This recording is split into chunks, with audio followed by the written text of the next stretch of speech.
আপনার সাথে যদি একটা পিস্তল থাকে তাহলে কেমন হয়? একবার চিন্তা করেন, আপনি যদি দূরে কোথাও ঘুরতে যান, আপনার সাথে যদি পিস্তল থাকে তাহলে খুবই ভালো। এবং অবৈধ পিস্তল যদি থাকে আপনি কিন্তু জেল কাটবেন। যদি লাইসেন্স প্রাপ্ত পিস্তল থাকে তাহলে তো আর কোনো সমস্যাই নাই, আপনি সাথে রাখতে পারবেন।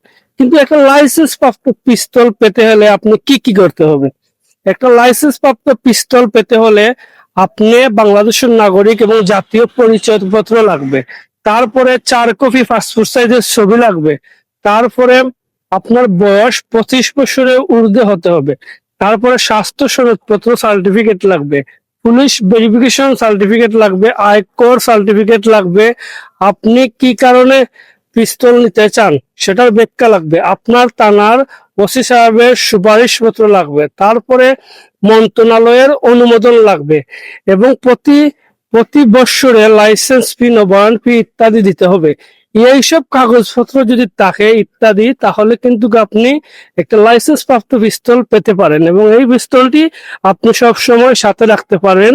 এটা কোনো সমস্যা হবে না। ভিডিওটা বেশি করে শেয়ার দিবা, যারা পিস্তল লাইসেন্স প্রাপ্ত নিতে চান তারা দেখলে কিন্তু অনেক কাজে লাগবে।